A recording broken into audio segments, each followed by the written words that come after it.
Assalamualaikum teman-teman, kami dari kelompok 2 akan memberikan informasi tentang kesehatan reproduksi remaja. Baiklah teman-teman, sebelumnya perkenalkan anggota kelompok kami, yaitu saya Ayu Tirtasari dengan NIM 2310101267, kemudian ada Mbak Nursani dengan NIM 2310101214, dan yang terakhir ada Mbak Melinda Umagabi dengan NIM 2310101226. Kami dari kelas LA5 S1 Kebidanan Ambulan dari Universitas Aisyah Yogyakarta. Baiklah teman-teman, saya akan menjelaskan apa itu kesehatan reproduksi, yaitu keadaan sejahtera fisik, mental, dan sosial yang utuh dalam segala hal yang berkaitan dengan fungsi, peran, dan sistem reproduksi. Di sini kami akan membahas tentang remaja, yaitu masa peralihan dari masa kanak-kanak ke masa dewasa yang melibatkan perubahan berbagai aspek seperti biologis, psikologis, sosial, dan budaya. Baik teman-teman, definisi remaja menurut WHO adalah perkembangan dari saat munculnya tanda seks sekunder hingga tercapainya maturasi seksual dan reproduksi, suatu proses pencapaian mental dan identitas dewasa, serta peralihan dari ketergantungan sosial, ekonomi menjadi mandiri.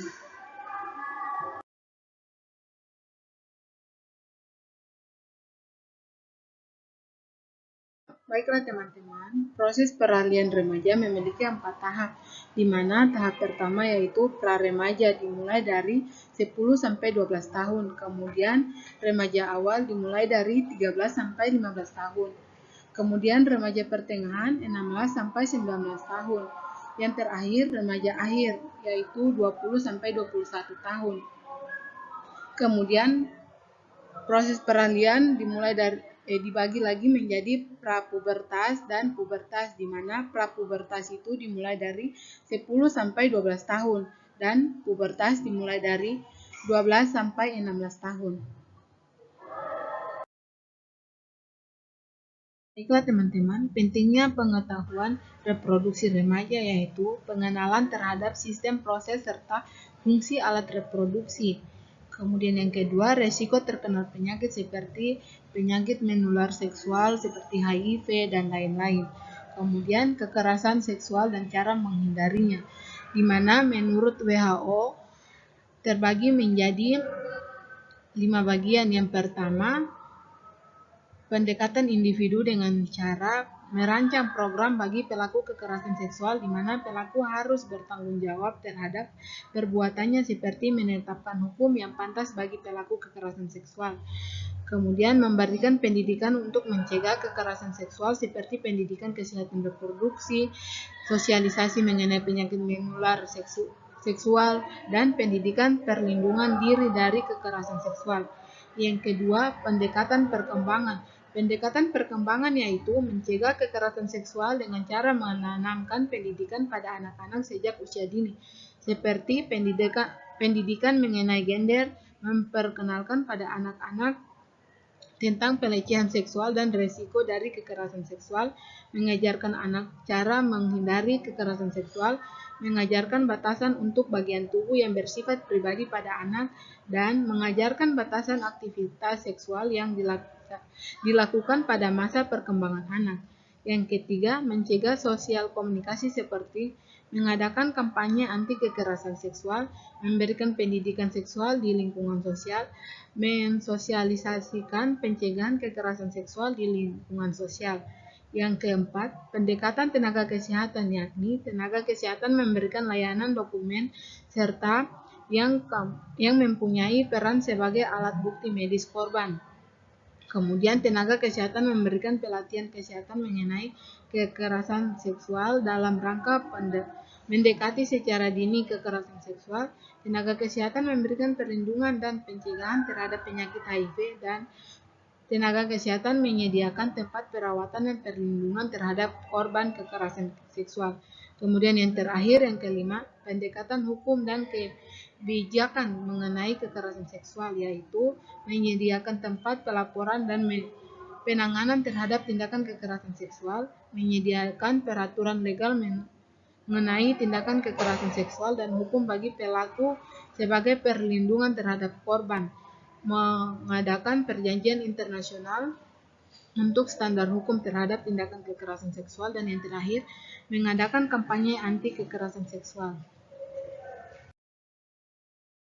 Baiklah teman-teman, ini merupakan gambaran pengenalan sistem reproduksi pria dan wanita, di mana sistem reproduksi wanita terdiri dari vagina, serviks, endometrium, uterus, dinding rahim, ovarium, tuba fallopi, dan corpus luteum.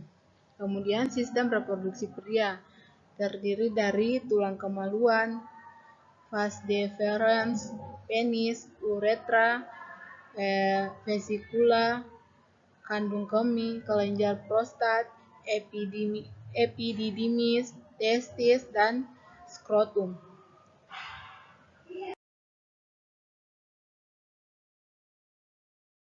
Baiklah teman-teman, di sini ada perubahan fisik. Perubahan fisik yang dialami oleh laki-laki yaitu mimpi basah, suara membesar, tumbuh rambut pada ketiak, kumis, janggut, dan sekitarnya.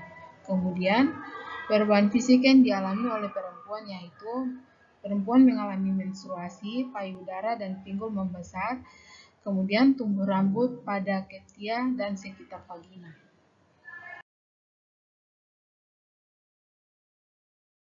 Perubahan psikologis yang dialami oleh remaja yaitu sensitif atau mudah tersinggung dan mudah marah, kemudian stres. Remaja sering menghadapi tekanan dari berbagai sumber seperti sekolah, teman-teman, dan keluarga yang dapat menyebabkan remaja mengalami stres. Kemudian takut, ingin mandiri. Remaja mengembangkan kemandirian. Remaja mulai menjadi lebih mandiri dan tidak tergantung pada orang tua mereka. Kemudian, remaja sering tertarik dengan hubungan romantis, di mana remaja mulai merasakan ketertarikan dan tertarik pada lawan jenis, dan mereka mungkin mengalami perubahan dalam hubungan dengan teman-teman mereka. Kemudian, remaja selalu ingin tahu.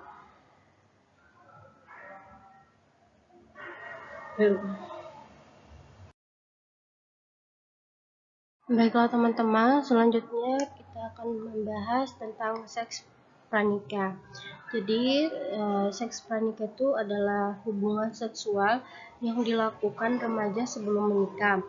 Hal ini dapat berakibat kehilangan keperawanan pada perempuan atau keperjakaan pada laki-laki, dan juga bisa menularkan atau tertular penyakit PMS atau IMS, kemudian kehamilan tidak diinginkan, dan terjadi perkawinan paksa. Oke, selanjutnya atau pada slide berikutnya, di sini kami menjelaskan tentang remaja seksual yang aktif. Nah, di sini dampaknya terbagi menjadi dua. Yang pertama, terjadi kehamilan yang tidak diinginkan, dan yang kedua itu penyakit menular seksual. Jadi pada kehamilan yang tidak diinginkan ini dijabarkan beberapa. Yang pertama, jika kehamilan yang tidak diinginkan terjadi, kemungkinan ada dua, yaitu akan dilakukan pengguguran kehamilan atau kehamilan akan diteruskan. Jadi teman-teman bisa melihat pada slide ini, di sini sudah kami jelaskan tentang dampak atau resiko yang akan terjadi pada remaja yang perilaku seksualnya aktif. Selanjutnya teman-teman, di sini ada penyakit menular seksual. Jadi untuk penyakit menular seksual di sini kami menjelaskan ada 6. Yang pertama HIV/AIDS, kemudian chlamydia, gonorea, sifilis, trichomoniasis, dan herpes genitalia. Dari jenis penyakit ini kami menggolongkan beberapa berdasarkan penyebabnya. Jadi yang pertama itu kan ada herpes, kondiloma acuminata, dan AIDS. Jadi penyebabnya itu dikarenakan virus. Kemudian vaginitis, uretritis atau radang pada saluran kencing itu disebabkan karena protozoa. Selanjutnya keputihan atau kandidosis itu disebabkan karena jamur seperti tufa pada oncom atau tempe. Selanjutnya ada gonore, sifilis, ulcus mole atau borok, kemudian granulomangunale, limfogranuloma venereum itu disebabkan karena bakteri atau kuman, dan yang terakhir pediculosis pubis itu disebabkan karena parasit atau kutu pada alat kelamin. Baiklah teman-teman, tadi kita sudah menjelaskan tentang perilaku seksual remaja. Nah, sekarang saya akan menjelaskan tentang cara mengatasi perilaku seksual pada remaja. Yang pertama, menyediakan informasi tentang kesehatan reproduksi. Yang kedua, memperbanyak akses pelayanan kesehatan yang diiringi sarana konseling. Yang ketiga, meningkatkan partisipasi remaja dengan mengembangkan pendidikan sebaya. Yang keempat, meninjau ulang segala peraturan yang membuka peluang terjadinya reduksi atau pernikahan dini. Yang kelima, meminimalkan informasi tentang kebebasan seks dalam media massa dan hiburan. Dan yang terakhir, menciptakan lingkungan keluarga yang kukuh, kondusif, dan informatif. Oke teman-teman, selanjutnya apa saja sih pengaruh buruk seks pranikah bagi remaja? Di sini ada 3 pembagian. Yang pertama, bagi remaja itu sendiri. Bagi remaja laki-laki itu menjadi tidak berjaka, dan bagi remaja wanita menjadi tidak perawan. Kemudian risiko tertular penyakit menular seksual meningkat. Kemudian remaja putri terancam kehamilan yang tidak diinginkan. Kemudian trauma kejiwaan seperti depresi, rendah diri, merasa berdosa, dan hilang harapan. Selanjutnya, kemungkinan hilang kesempatan untuk melanjutkan pendidikan. Yang terakhir, melahirkan bayi yang kurang atau tidak sehat. Nah, yang selanjutnya itu yang kedua bagi keluarga. Yang pertama, menimbulkan aib keluarga, menambah beban ekonomi, mempengaruhi kejiwaan bagi anak karena tertekan karena adanya ejekan dari masyarakat. Yang ketiga itu bagi masyarakat, dampak pengaruh buruknya seperti meningkatkan remaja putus sekolah sehingga kualitas masyarakat menurun. Yang kedua, meningkatkan angka kematian ibu dan angka kematian bayi. Terus meningkatkan beban ekonomi masyarakat sehingga derajat kesehatan masyarakat menurun.